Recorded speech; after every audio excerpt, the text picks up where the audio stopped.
are we going to talk about today? Getting justice right, one of my favorite passions and lifelong interests. Getting justice right, Johnny. We are going to talk about how the church fulfills the whole mission given to us by Jesus himself, how our perspective on mission can be better shaped by the diversity of the church, and what we get right and how we need to adjust some things when it comes to the church's approach to justice. We have an incredible guest to discuss all of this with. She's incredible indeed. Her name is Mekdes Haddis, and she's the author of A Just Mission, Laying Down Power and Embracing Mutuality. In 2020, she founded Just Missions, an online community that elevates the diaspora voices of the church and equips their Western allies to become mutual partners for the work of the gospel around the world. She's originally from Ethiopia. She moved to the United States in 2003 to pursue her education, and now she's the project director of the Racial Justice and Reconciliation Collaborative for America's National Association of Evangelicals. Thanks for joining us, Mekdes. We are looking at the subject that you have addressed in your work, in your book. We know you, but our audience is diverse and global in many parts of the world. So not everyone knows your story and who is, Mekdes. Mm-hmm. A lot of them may not even pronounce your name correctly. Am I doing it correct? You're doing it just fine. Yes, it's okay. Mekdes. So if they asked, who is Mekdes Haddis, how would you describe your story in a few sentences and let them know who you are? Sure. Mekdes is a child of God, chosen to follow him at a young age, and really followed him all the way to America. I tell people I was born and raised in Ethiopia and came to know the Lord. I grew up in a Christian home, but my faith became my faith when I was 16. And it really transformed my life. After that, I just describe it as a light bulb came on into my heart, and it just never came turned off. It's always been bright. And so that I just followed that light wherever he led me. And so loving Jesus, knowing him and following him led me across the ocean to leave everybody I knew and loved behind, and then trust in the path that he had for me. I wanted to learn more about him and learn about his ways. So I went to pursue, to study in a Christian school. And that's where God really transformed my life spiritually. But also I experienced such an interesting cultural dynamic because of where I come from and how people saw me and how I saw myself. And so that actually really set me on a path of figuring out, now that God has called me to be a disciple in the U.S., and serve him in the U.S., now I have to understand how to reach the people that, he's called me to serve. And I found that the people he's called me to serve live in pockets of Black and white and Hispanic and all kinds of, racial categories. So that really set my, my ministry into really understanding race and racial justice and reconciliation. And so that's where I am right now. I'm also a wife to my husband, Ermi. We've been married for 11 years. We have two beautiful kids, 9 and 11.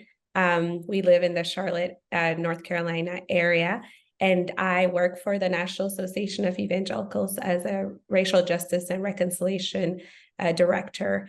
And I'm the author of A Just Mission. So that's who I am in short. Mekdes, your name means, again, what? Child of God. Child of God. Means temple of God. Temple of God. Temple of God. Look at that. This is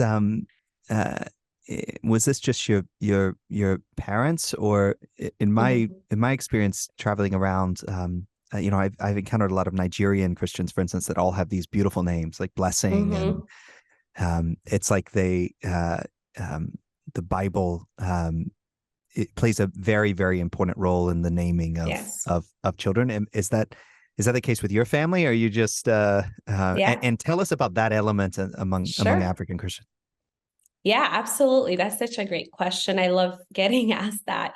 Yeah, it's a prophetic way of naming your children. So in Well, Ethiopia, it's, traditionally an Orthodox Christian country. Majority of the population is Christian. And really, our culture is theologically influenced. Even when we say good morning, we say, the answer is Exaberim Mesgen, which means blessings be to God. So that's wow. kind of how you respond, whether you're a believer or not. And so when parents name their children, they are actually prophesying over them like the type of life they desire for them. And so, yeah, my name was Temple of God, and it's like the Holy of Holies, in the temple. That's what Mekdes means. And yeah, so So, it's a big name to live up to. Bishop, we could like end the conversation right now, and we've achieved the goal of this podcast. I mean That's right. that is such a blessing Mm, to hear, and I think a lot of people, as we build this bridge between the East and the West, I'd love to see a lot more Christians think about when they name their children. I mean, this idea of like prophetically naming your mhm. children. I mean, this is wow. I mean, that's really, really incredible, Bishop. Part of their culture, which we honor, which we should cherish. Mhm. Yes. Mekdes, your journey into a just mission. You wrote the book. We have read the book. How has the response been? Because you're touching a lot of hot button issues. Hmm. Let me say that a lot of the issues that you touch resonate around the majority world. Yes. So, but I'm concerned about how it resonates within American culture. Yeah. Yeah. Well, I can say I've been very favored by God, honestly. The positive outweighs some of the negative responses. And it's been so beautiful, especially for people of color who are believers and are trying to, carry the gospel around the globe. They've said to me over and over again, it's like you wrote my story, or Mm. I feel seen, So that's just brought such a joy to me that that's such a great reward to hear that. But also for most mission organizations really understand and are grappling with this issue. They just may not be ready to accept it, but they do understand this is a problem. And so for the most part, even if most people are not maybe celebrating, the book, they are thinking this is something we need and we need to wrestle with. So a lot of the conversation has been, how can we implement this? And it's really opened up such great doors for me to be able to work with mission organizational leaders to start thinking about, how do we talk about this and how do we challenge the typical Western way of doing missions, and how can we change, some of the ways and our methods. I think the heart is not what is at question here, it's the method. And I think when, we have the conversations, the book, could come off strong because they're not having a conversation with me, but also sometimes you have to say difficult things to change the tide. Yeah. Otherwise, people just kind of ignore you. But I think once we start having conversations, it's been a really positive response, and I've been really grateful. What are some of the lessons, Mekdes, that the Western Church should learn from the majority church around the world, Yeah. whether they're members of diaspora communities or outside of the United States or Europe? What are some lessons the West should learn from the rest? Yeah, I would say the biggest one is that there are already empowered missionaries around the world who are doing God's work faithfully. I think that's the biggest lesson that needs to be just accepted as a fact. I think for the most part, the narrative we hear in the West is that we need to go and rescue, the world because we're like they're dying or they don't have the theological capacity to reach their people. And that is a false narrative that needs to be corrected. And there needs to be a respect and a mutuality for the work that God is already doing around the globe. I think it speaks a lot to how little we think about God in the West to assume that everything we do depends on everything he does depends on our ability to go. He actually has, he owns the world. He has a powerful and capable people around the world who are doing the work. So what I want the West to grasp is the ability to walk alongside of the majority church mutually and lead by listening and lending a helping hand wherever the leaders say they need a hand is the best and most important way, to work together. In your book, like this, you refer, I don't know whether you support or don't support the word unreached peoples. That's been a very problematic word for us who are in the majority world, who live in the Hindu, Muslim, and even the African world. We are not unreached by God. Ever since Jesus came, God has been in our midst.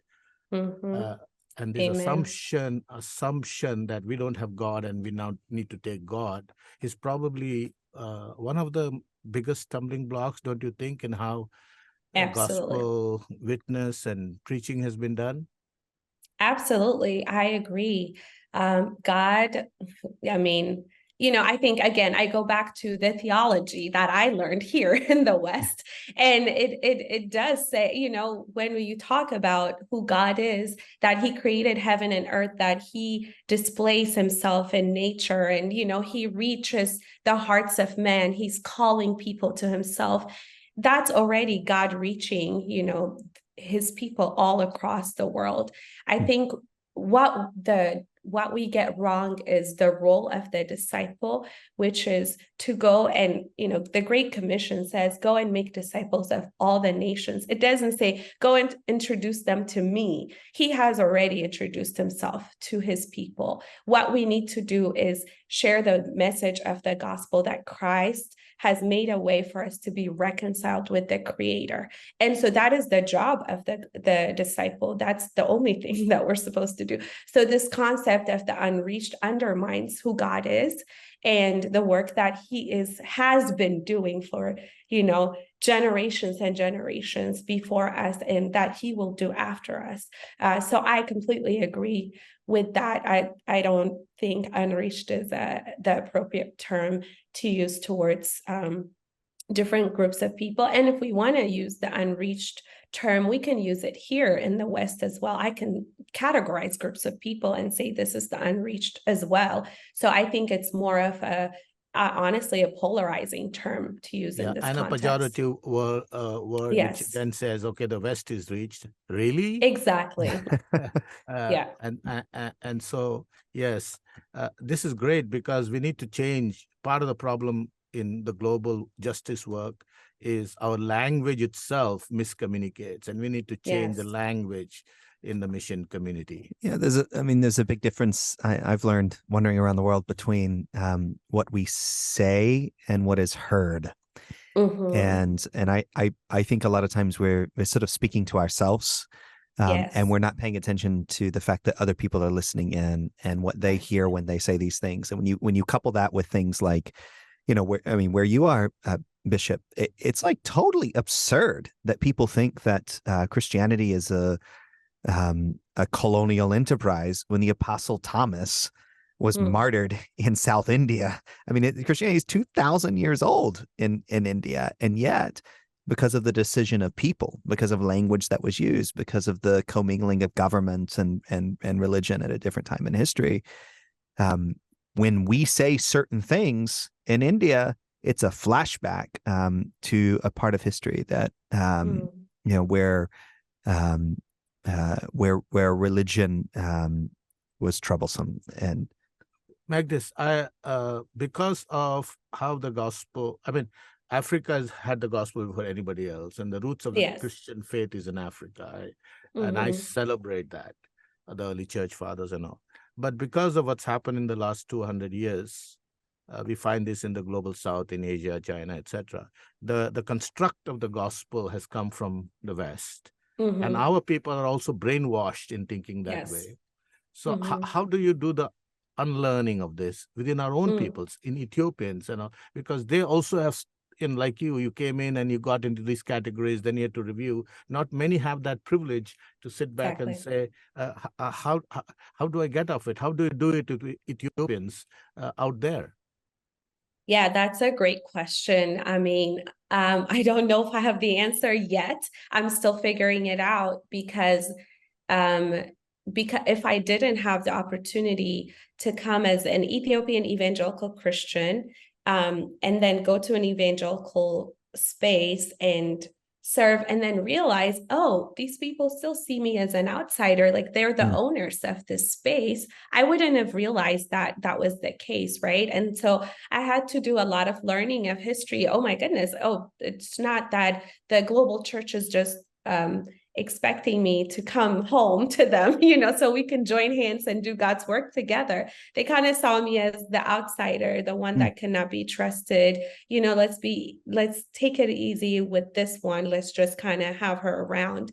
So that experience is what made me realize what is traditionally mine for my people, because I can't import something so foreign to my people and expect it to take off like wildfire.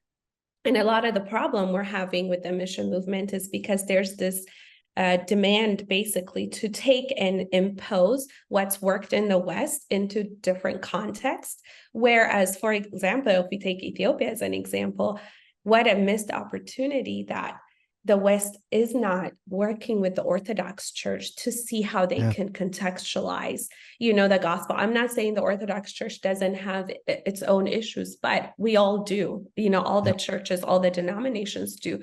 But the disregard and the neglect of trying to build bridges with them shows me that this is more of a power dynamic rather than an attempt to spread the gospel by any means necessary. And so that's why really I talk about historically how the gospel, has been carried with a symbol of oppression and imperialism, because there's that part, that has taken the focus from truly connecting with other believers around the world so we can share the gospel with them. So we had on this podcast, on another episode, we had an amazing conversation with a dear friend of mine, and also Bishop D'Souza, the Coptic Orthodox Archbishop in the United Kingdom, Bishop Angelos. And I got to know Bishop Angelos when ISIS was at its height, killing all these all these Christians in Iraq and Syria, as we were all watching in horror.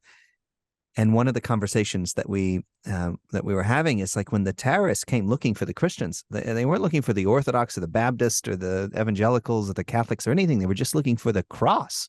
And one of the positive parts about this, and on one hand, it's very sad, is we do have a new ecumenism, but it only happened because people were trying to kill us. So is this what it's going to take? It's going to take people trying to kill the Christians to get the Christians to recognize what each of us contribute to the whole body of Christ. And I'm I grew up in evangelical, I Baptist, but when I walk in one of those Orthodox churches and I see centuries of history in front of my eyes, and I walk around with one of my Orthodox friends and they point at an icon and they tell a story, or the way they're able to sort of like Archbishop Angelos, began his ministry as a monk, to just sit with God for not hours or days, weeks and months. I mean, these are things that we've lost. You have made a great point, Mekdes, about figuring out to respect what God has done within the Orthodox Church in Ethiopia, and plus they have the Ark of the Covenant. I don't know if it's true. Not true. Hey, we hold on to that. If anybody's listening, I want to see it. Yeah, I volunteer. Any Ethiopian who knows it, Johnny and I am on the next plane to come and see it. But still, the deep traditions, the valuable traditions of solitude and being alone with God and all, we respect that. And so to find a bridge to that is going to be very critical as history moves us on, right, Mekdes? Absolutely. Yes, I think those are such important traditions to hold on to. I would also add the fast, like the Ethiopian Orthodox Church has seasons of fasting that they do as a country, that people participate in. And I remember growing up always feeling left out. I wanted to be a part of that experience, but it's just such a beautiful way of expressing love and reverence to God, as a whole body, as a community, as a country, for people to worship him and remember him in that way. I think those are very valuable traditions we can learn from. So I don't want to miss an opportunity, Bishop, to talk to Mekdes about dealing with the challenges of race in the church. And I think a good way to maybe begin is to ask, what sort of shocked you coming from the majority world into the United States about the way, and this podcast is global, and and the American audience is only a small portion of it, but how is race a part of the religious political dynamics in America in a way that's maybe different from other parts of and what should the church do about it? Yeah, I think, obviously when I was in Ethiopia, I've seen different types of people, different colors, different nationalities. But the way that we interact with them was based on where they're from. So there was just a curiosity and desire to learn about their culture, to eat their food, to learn about the music they listen to, what type of sport is popular in your context.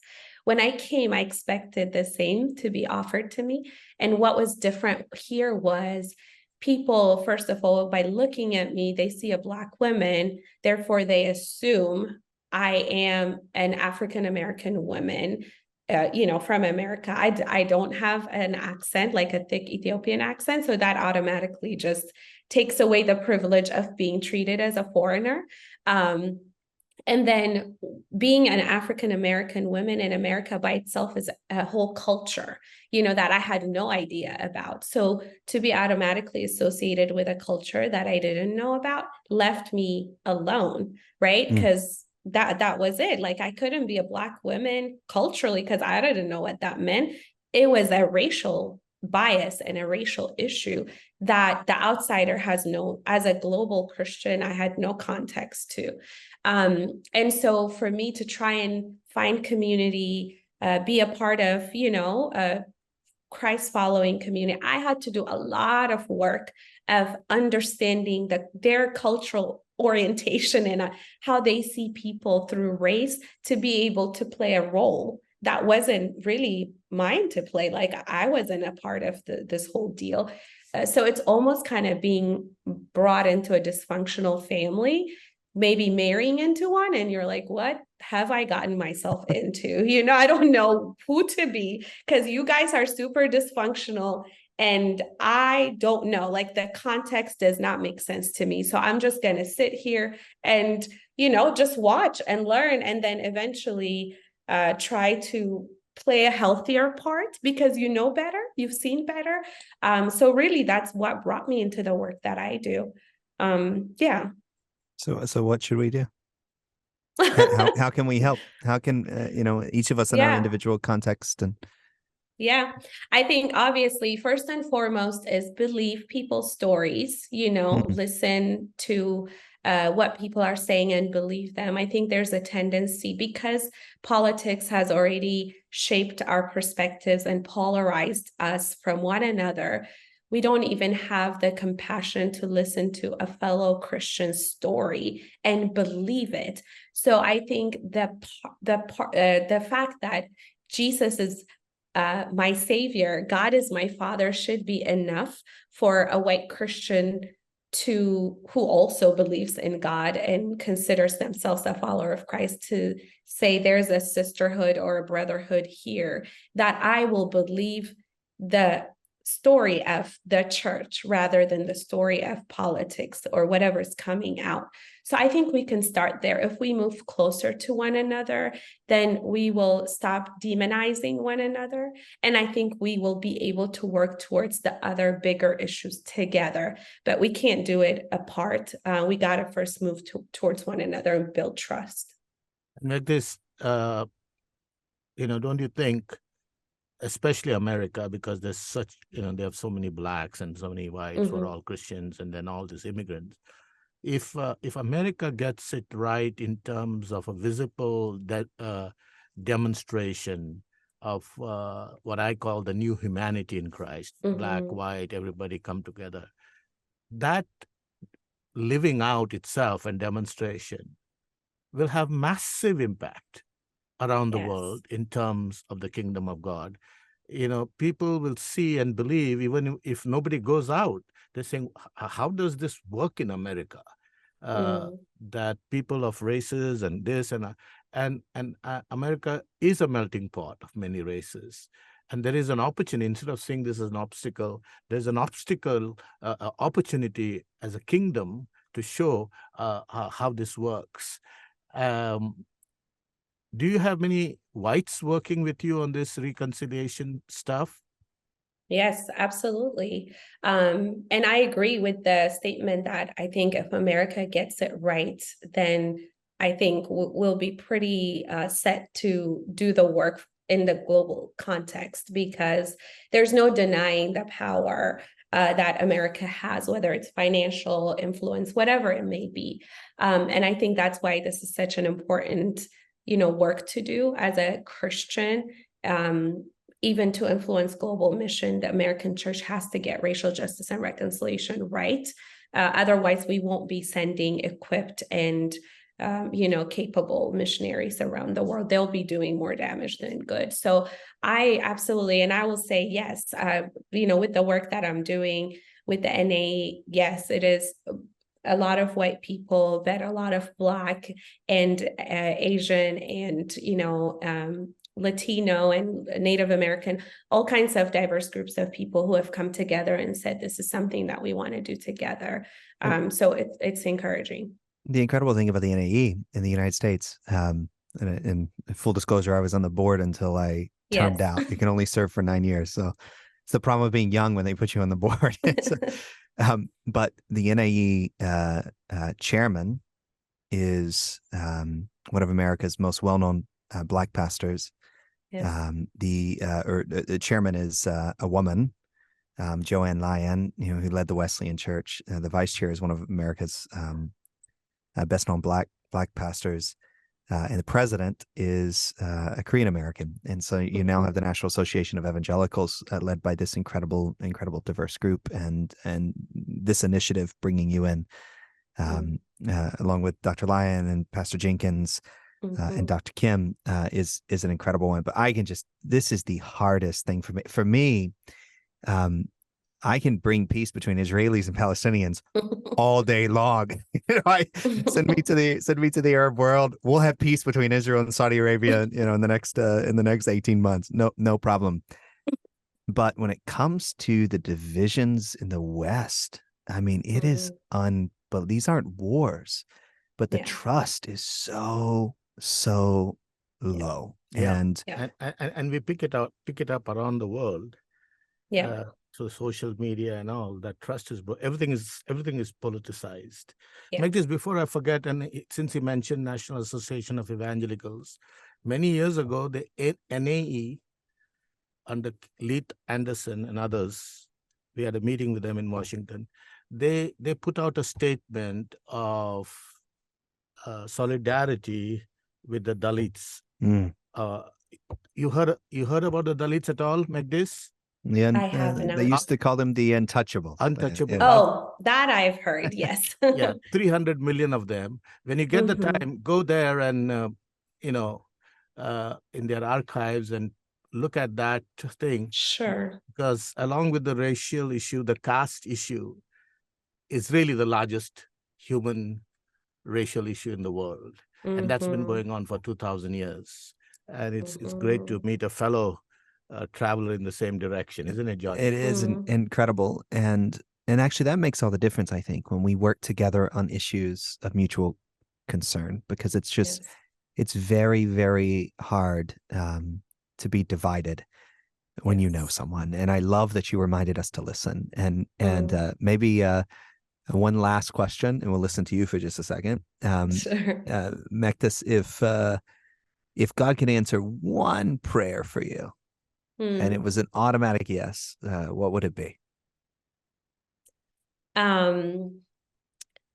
I would say what is in 1 Corinthians 12, where it talks about the parts that are unpresentable are treated with special modesty, while our presentable parts need no special treatment. So, this idea where the church kind of shuns a part of the body because we see them as weaker and indispensable.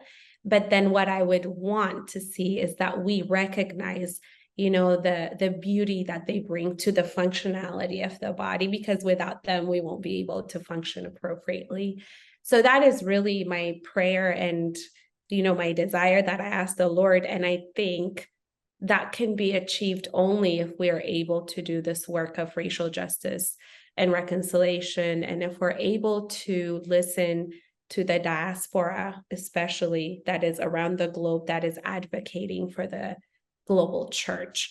But because of our biases, we're not able to see one another. So that is my prayer, is 1 Corinthians 12, like 21 through 28 or so, where it talks about, bringing the beauty of the ones that we saw as weak, as strong and indispensable.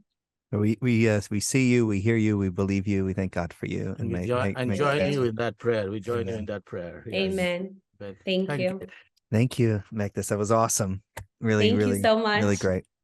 Yeah, so good to meet you, Archbishop, and then good to see you, John. Yeah, we'll great to see you, guys. Mekdes. I am thrilled about this next generation. I tell you, that's exactly how I felt listening to her. And I mean, things change because of leaders.